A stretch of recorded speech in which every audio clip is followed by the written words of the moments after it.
Continuing to discuss the transcendental name of the Supreme Personality of Godhead, Nivrttatma, as given in Sri Vishnu Sahasranama, and particularly discussing this mysterious quality of renunciation in the Supreme Lord.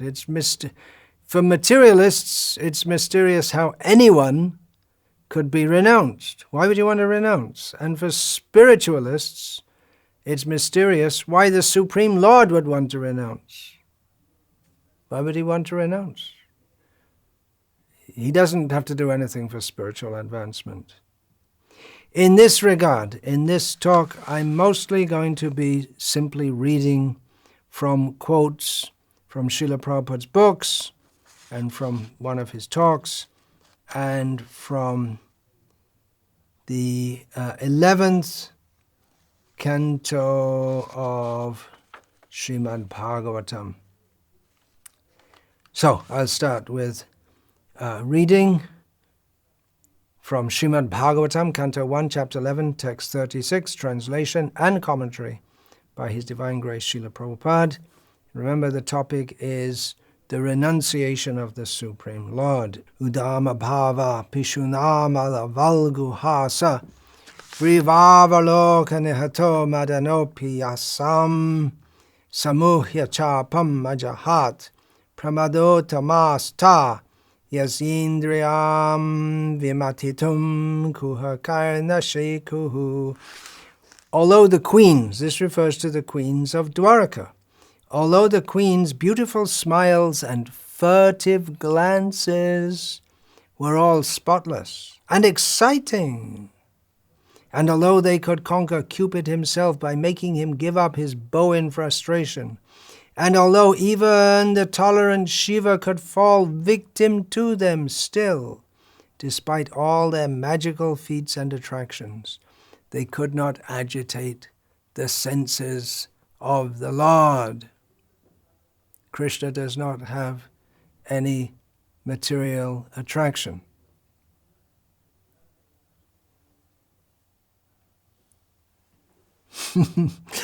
In this material world, there's trouble at every step. Padam padam yadvipadam natesham. Okay.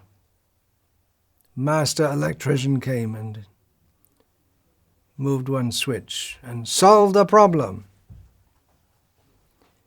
All right, we're working on solving the problem of repeated birth and death by discussing the qualities of the Supreme Personality of Godhead, particularly focusing just now on the topic of renunciation.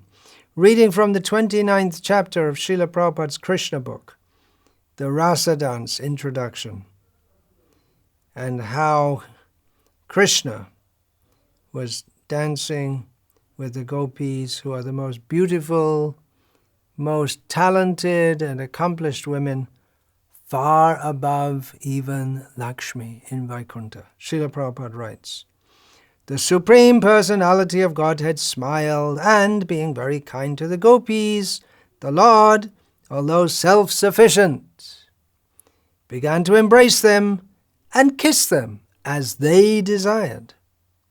When Krishna, smiling, looked at the faces of the gopis, the beauty of their faces became enhanced 100 times. When he was enjoying them in their midst, he appeared just like a full moon surrounded by millions of shining stars.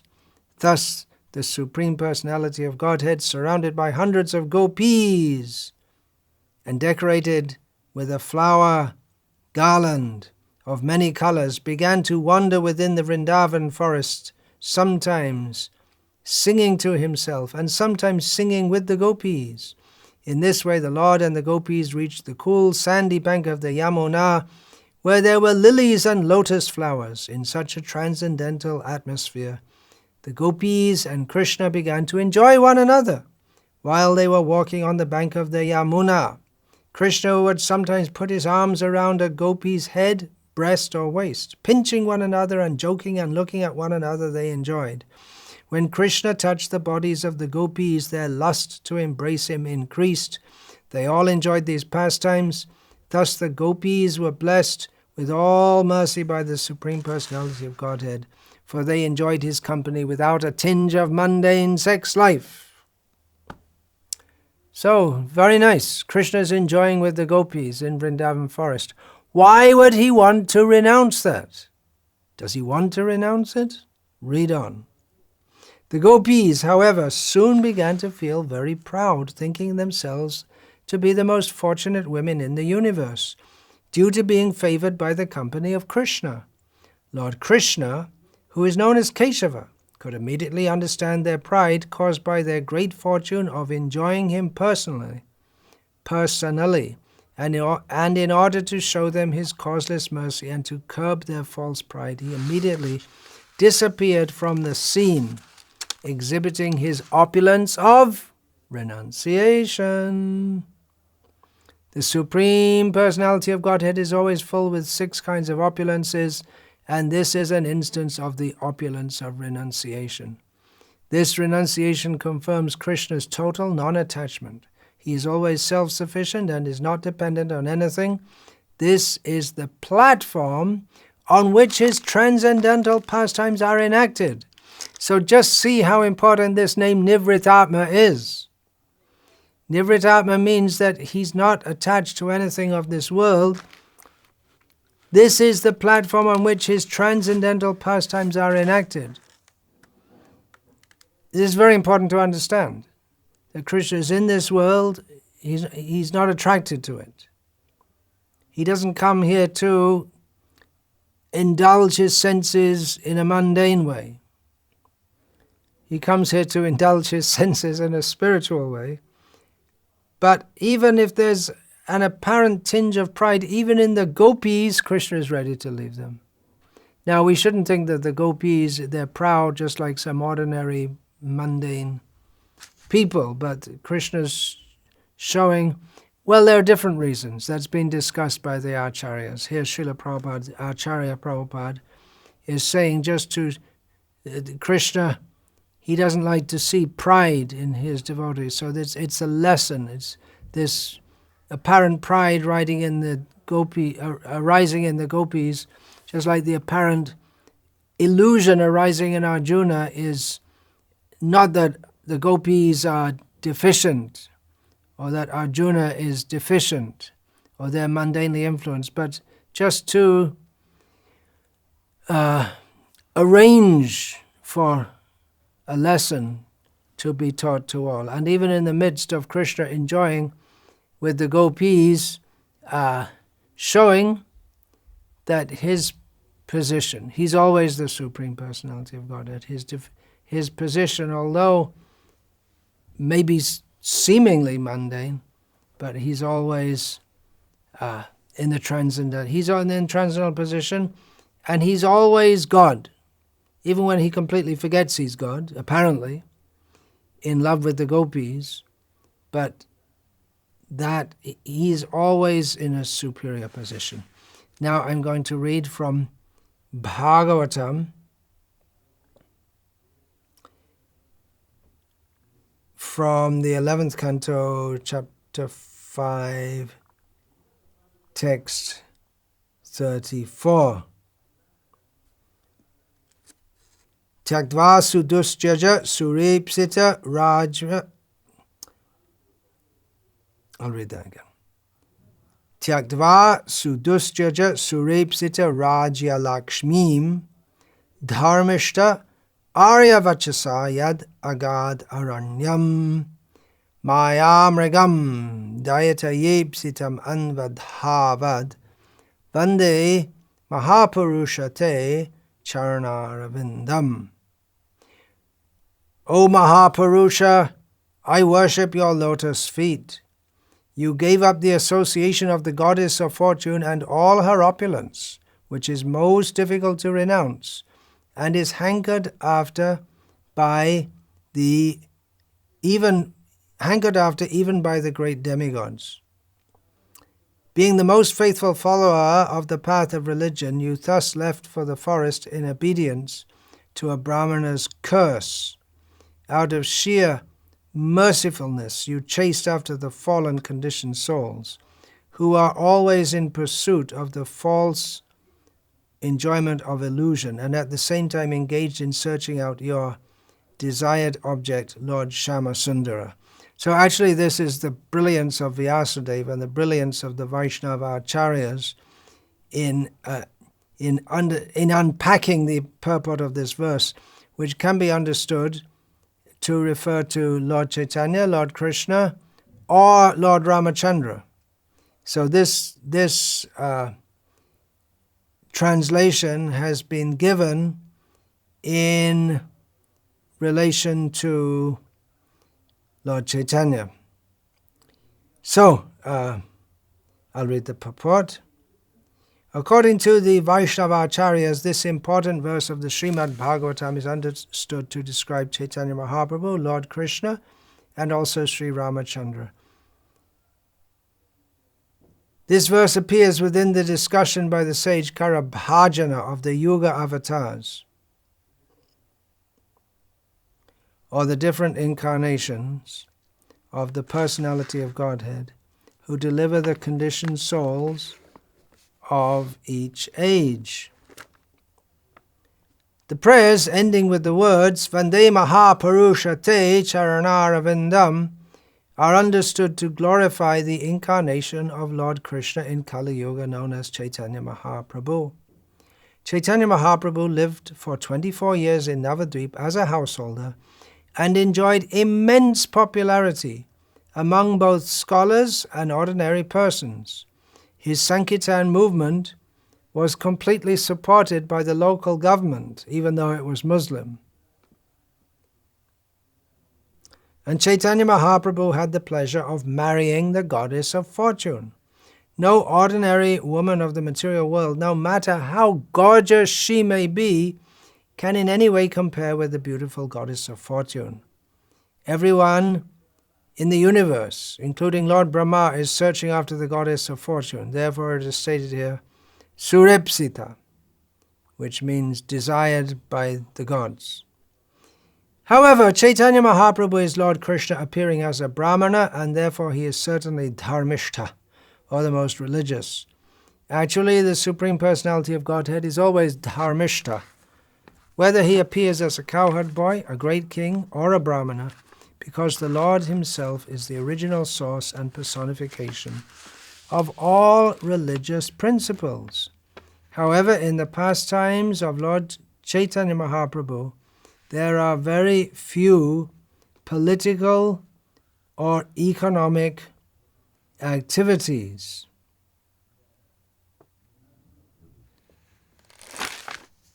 Chaitanya Mahaprabhu appeared as a great philosopher, Brahmana.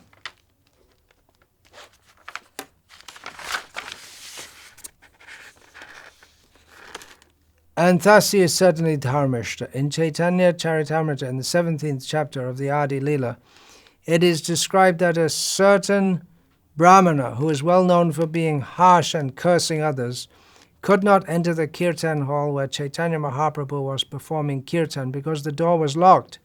Being very agitated and breaking his Brahmana's thread, he cursed Chaitanya Mahaprabhu the next day on the bank of the Ganges, saying, "I shall now curse you, for your behavior has greatly aggrieved me. You shall be bereft of all material happiness." However, Chaitanya Mahaprabhu felt great jubilation within himself, since his mission was Vairagya Vidya Nija Bhakti Yoga, to give up the illusion of material sense gratification and staunchly engage 24 hours a day in the devotional service of the Lord.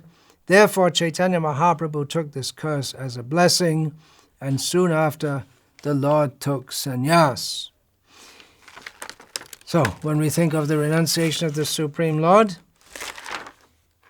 we can think of Sri Krishna Chaitanya Mahaprabhu, who is referred to or alluded to later in Vishnu Sahasranama, Sannyasakrit, he who took sannyas. Now, I'm going to read from Srila Prabhupada's introduction to Chaitanya Charitamrita, which is adapted or based on a series of talks he gave in New York City. Srila Prabhupada is speaking about Lord Chaitanya's renunciation.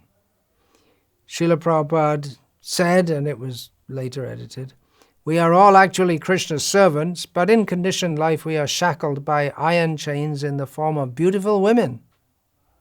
Thus every male is bound by sex, and therefore one who wishes to get liberation from the material clutches must first learn to control the sex urge. Unrestricted sex puts one fully in the clutches of Maya, illusion.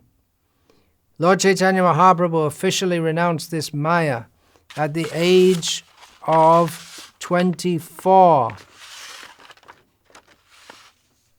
Although his wife was 16 and his mother 17, and he was the only male in the family.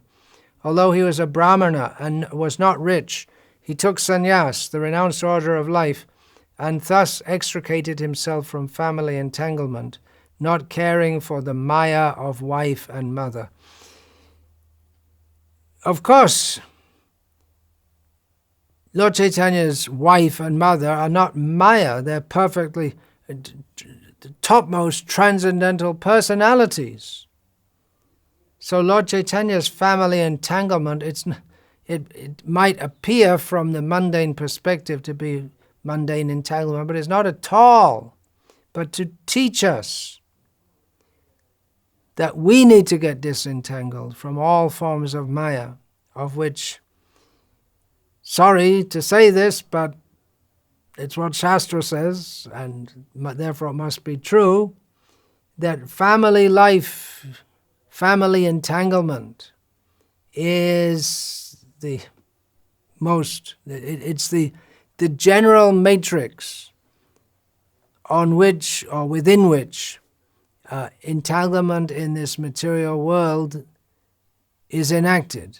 Pungsastriya mithuni bhavametam tayoraho hridaya granthi mahuhu ato griha kshetra sutapta vitare janasya moho yamaham mameti, is the verdict of the Shastra, that attraction between male and female is the basic principle of material life, and when a male and female unite, there becomes a strong bond on the heart, and then one becomes entangled in the illusion of thinking in terms of I, me, and mine, in terms of not only one's own body and wife, but also in terms of home, property, country, children, relatives, society, wealth, and so on. So Lord Chaitanya showed that one has to be renounced from attachment to everything material, and he took the drastic step of taking sannyas. And that was for preaching Krishna consciousness. Also, there are various reasons can be understood why he took sannyas. But Srila Prabhupada is emphasizing here on the point of renunciation, his renunciation in doing so, which is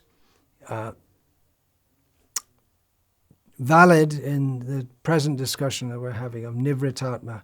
Now, a reading from a transcript of Srila Prabhupada's talk on the Srimad Bhagavatam, Canto 6, Chapter 1, texts, Canto 6, Chapter 1, texts 6 and 7, on June the 8th, 1975, in Honolulu.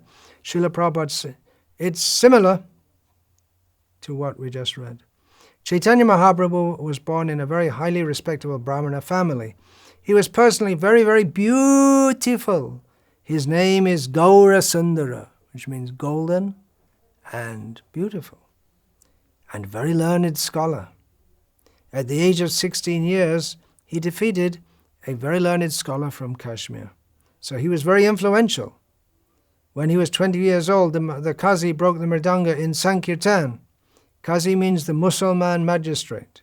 And he started the civil disobedience movement, and he called for 1 lakh of men, 100,000 men, to join the Sankirtan and go to the Qazi's house.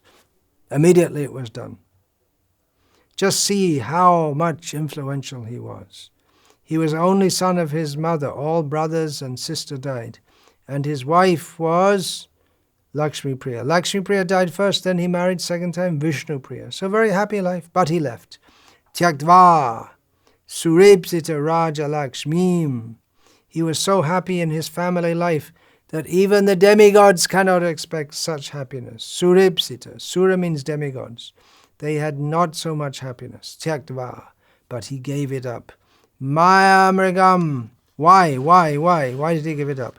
Maya Mrigam Dayata Yepsita Manvadhavat.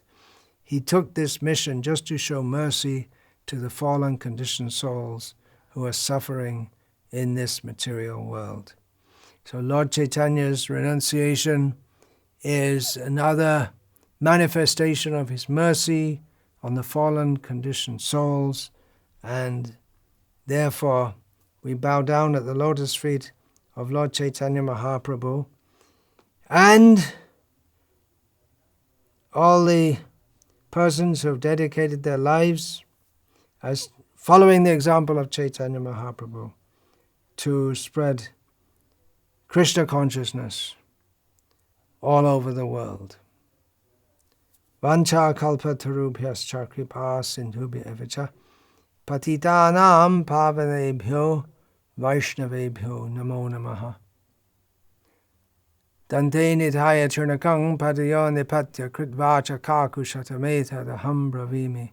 Hey sadhava sakala eva vihaya durat Gauranga Chandra Charane Kurutanuragaha